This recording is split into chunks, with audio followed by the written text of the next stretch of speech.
여러분 안녕하십니까? 계속해서 대구 경북 소식을 전해드리겠습니다. 어제 체포된 농협 곤충 강도 피의자를 조사 중인 경찰이 범행에 사용된 곤충과 남은 실탄, 현금 등을 압수했습니다. 경찰은 평범한 농부로 알려진 피의자가 총과 실탄을 어디서 구했는지 수사력을 집중하고 있습니다.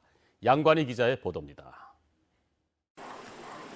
지난 19일 4분 만에 권총으로 1,500여만 원을 강탈해 달아났던 피의자는 범행 현장에서 불과 6km 떨어진 곳에 사는 43살 농부 김모 씨였습니다. 외국인 어투에 총까지 쏘고 자전거로 유유히 달아났던 김 씨는 충북 단양에 가족 모임을 하러 갔다가 범행 55시간 만에 검거됐습니다. 총이랑 총알은 어디서 구했어요? 말을 짧게 죄송합니다. 하신 이유가 따로 있습니까? 죄송합니다. 예? 김 씨의 치밀한 계획 범죄는 결국 CCTV에 꼬리가 잡혔습니다. 일부러 농로를 선택해 도주한 범인은 미리 준비한 이 트럭에 자전거를 싣고 이동하다 CCTV에 적발됐습니다. 경찰은 집 근처에서 김 씨가 일부 쓰고 숨겨둔 현금 1,100여만 원과 권총을 찾아냈습니다. 또 김 씨가 숨겨두었다고 밝힌 18발의 실탄 가운데 11발을 찾아냈고 나머지 7발을 찾고 있습니다. 경찰은 발견된 권총이 사제가 아닐 가능성이 높다고 보고 국과수에 정밀 감식을 의뢰하는 한편 김 씨를 상대로 입수 경위를 집중 추궁하고 있습니다. 탄창이 있어. 아, 그러면은 어떻게 사제가 아닌 건가요? 일단은 뭐 전도 얘기지만 탄환 자체는 실제 탄환이 맞고, 네. 총은 지금 국가수 의뢰해놨고. 빚 때문에 범행을 저질렀다는 김 씨의 진술을 확보한 경찰은 김 씨에 대해 구속영장을 신청했습니다. MBC 뉴스 양관입니다. 시중은행에 이어서 새마을금고, 신협 등 제2금융권까지 아파트 중도금 집단대출 규제에 나섰습니다. 지역 건설업체와 내 집 마련을 준비하는 실수요자들에게 악영향이 우려되고 있습니다. 이상원 기자의 보도입니다. 신규 아파트 건설에 필요한 돈은 건설회사가 보증을 서고 금융권이 아파트 계약자에게 중도금을 집단 대출에 마련합니다. 그런데 제1금융권인 시중은행은 물론 새마을금고, 신협 등 제2금융권까지 가계대출을 줄이기 위한 정부 대책의 일환으로 중도금 집단 대출 규제에 들어갔습니다. 지역 건설사들은 당장 자금을 구하지 못해 발을 동동 구르고 있습니다. 집단 대출 승인이 안 되면은 결과적으로 중도금 납부가 안 이루어지기 때문에 건설회사 입장에서는 그 막대한 건설 자금, 공사 자금을 마련할 길이 점점 어려워진다. 집단 대출 규제가 장기화될 경우 규모가 영세한 지역 건설업체들의 경영난이 심화되면서 대기업 건설회사가 지역 분양 시장을 좌지우지할 수 있다는 우려도 나오고 있습니다.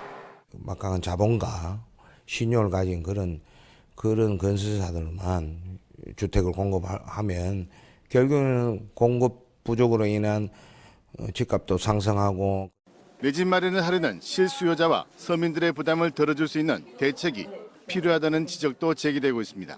공공임대주택의 어떤 확대라든가 아니면 전체적인 어떤 대출을 묶을 것이 아니라 최초에 내 집 마련하시는 분들 아니면 서민들 내 집 마련을 하기 위한 어떤 저금리의 어떤 대출 상품을 내놓아야지만이 어떤 이런 분들의 내 집 마련 자체도 쉬워지고 지역 건설업계는 일방적인 규제 위주 정책이 분양 시장에 악영향을 주고 있다면서 지역 사정을 고려한 보완 대책을 요구하고 있습니다. MBC 뉴스 이상원입니다.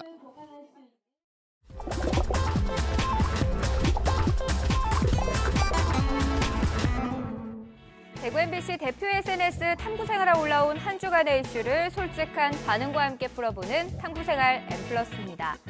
지난 15일 포항에서 2건의 지진이 발생했는데 경주 여진이 아닌 새로운 지진이라고 합니다. 첫 번째 키워드는 하루 2번의 지진입니다. 확 흔들려서 이 집이 막 흔들렸으니까. 그래갖고 깜짝 놀래가지고 어머 왜 이래 그러니까 이제 무장창창 소리 하더라고요. 이처럼 오전 11시 31분 규모 3.1의 지진이 났고 오후 5시 16분에도 비슷한 지점에서 또 규모 2.0 지진이 발생한 건데요. 전문가들은 지진의 규모는 크지 않았지만 특정 지역에서 반복적으로 일어나면 대규모 지진 가능성은 있다고 진단했습니다.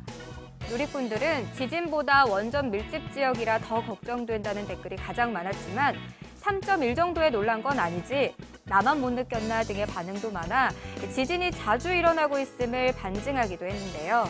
동해안이 원전 밀집 지역인 만큼 일본을 교훈 삼아 안전에 철저히 대비해야 할 듯합니다. 두 번째 키워드는 더 라이드, 더 플레이입니다. 미국 뉴욕시가 운영하는 더 라이드는 유리창 밖은 무대, 버스 안은 객석으로 된 시티투어 버스인데요. 대구에서도 김광석 다시 그리기 길과 시티투어를 접목한 김광석 음악버스가 등장했습니다. 바로 더 플레이 버스 김광석인데요. 관광 해설사 대신 DJ가 탑승하고 버스 안에서 영상과 음악을 즐기면서 60분간 대구를 둘러볼 수 있습니다. 6월 17일까지는 15분의 기간으로 인터넷 예약을 하면 무료 탑승도 가능하다고 하는데요. 판에 박힌 시티투어가 지겹다면 올해는 김광석 더 플레이 버스를 타보는 건 어떨까요? 소금물 관장으로 암 치료를, 마지막 키워드는 죽음의 치유원입니다.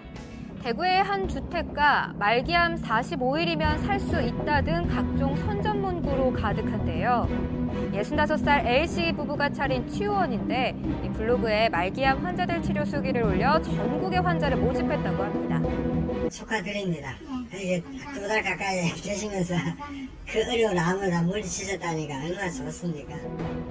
이들 부부는 특공 훈련이란 말도 안 되는 치료법으로 암을 낫게 할 수 있다고 주장했습니다. 하지만 6살 소암 환자가 입소 보름 만에 사망하고 입소자가 석연치 않은 외상을 입는 등 사고가 이어지자 결국 경찰은 이들 부부를 긴급 체포해 원장 A씨를 구속했는데요. 조사 결과 지난해 말에도 2명의 암 환자가 사망한 것이 확인됐지만 황당하게도 원장 아내는 오히려 환자 측의 책임을 떠넘기고 있습니다.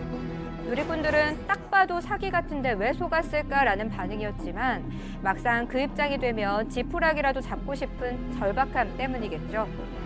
살이 되겠다. 그거밖에 없었지. 지금 이거 따지본도 안 하고 그냥 그 사람들 말만 믿고 했는데 결론은 진짜 말 그대로 사기가 된 거죠. 지금까지 탐구생활 M+였습니다.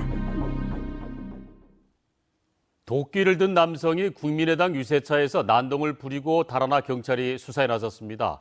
오늘 오전 11시 10분쯤 대구시 동대구 복합환승센터 앞에서 선거운동 중이던 국민의당 대구시당 소속 유세 차량에 50대로 추정되는 남성이 도끼를 들고 뛰어 올랐습니다. 이 남성은 안철수 후보 홍보 영상이 나오던 LED 패널과 차 내부 등을 파손시키고 이를 제지하던 유세원을 다치게 한 뒤 달아났습니다. 경찰은 주변 CCTV 등을 확인하면서 이 남성을 쫓고 있습니다. 경상북도 선거관리위원회가 휴일 동안 경주 세계문화엑스포 공원 전시관에서 선거 문화를 체험할 수 있는 부스를 운영했습니다. 방문객들은 체험관에서 투표와 개표 절차를 경험하고 선거 역사를 담은 사진과 영상 자료를 관람했습니다. 경북선관위는 선거의 신뢰성을 높이기 위해 남은 선거 기간 동안 주요 도시에서 대국민 홍보를 이어간다고 밝혔습니다. 대구시가 구군과 합동으로 체납 처분 전담팀을 구성하고 1,000만 원 이상 고액 체납자가 빼돌린 재산을 집중 추적 조사합니다. 이에 따라 고액 체납자 가운데 가족이나 직원 등 특수한 관계인에게 소유권을 이전하거나 허위 가등기, 근저당권 설정 여부를 부동산 등기부 등본으로 1차 서류 조사한 뒤 체납자와 이해관계인 등에 대해서 2차 현장 방문을 추진할 계획입니다. 경상북도는 내일부터 다음 달 12일까지 봄철 환경오염행위 특별단속에 나섭니다. 일산시군과 함께하는 이번 단속의 주요 대상은 상습 환경민원 유발업소와 악성 폐수 배출업소, 폐수 다량 배출업소, 비산먼지 발생 사업장 등 120여 곳입니다. 주요 점검 사항은 배출시설 설치 허가 여부와 정상 가동 여부, 오염물질 누출 여부 등입니다. 경북지방경찰청은 사찰 소유 땅을 싸게 팔 것처럼 속여 투자금을 가로챈 혐의로 직원 52살 A씨를 구속했습니다. A씨는 2015년 1월부터 최근까지 안동에 있는 한 사찰 종무소에서 일하면서 부동산 처분 고난도 없이 사찰 소유 땅을 공시지가로 싸게 팔 것처럼 속여 14명에게 17억 원을 가로챈 혐의를 받고 있습니다. 5조 원대 유사수신 사기범 조희팔의 범죄 수익 은닉과 돈 세탁 등에 관여한 조 씨의 아내에게 2심 법원도 실형을 선고했습니다. 대구지방법원 제6형사부는 범죄 수익 은닉의 규제 및 처벌 등에 관한 법률 위반 혐의로 기소된 52살 A씨에 대한 항소심에서 원심과 같이 징역 1년 6개월을 선고했습니다. A씨는 2009년 8월 조희팔 측근에게서 받은 자기압수표 3억 3천만 원을 현금화한 뒤 조 씨에게 전달해 도피자금 등으로 사용하도록 한 혐의로 기소됐습니다. 지금까지 대구 경북권 소식을 전해드렸습니다.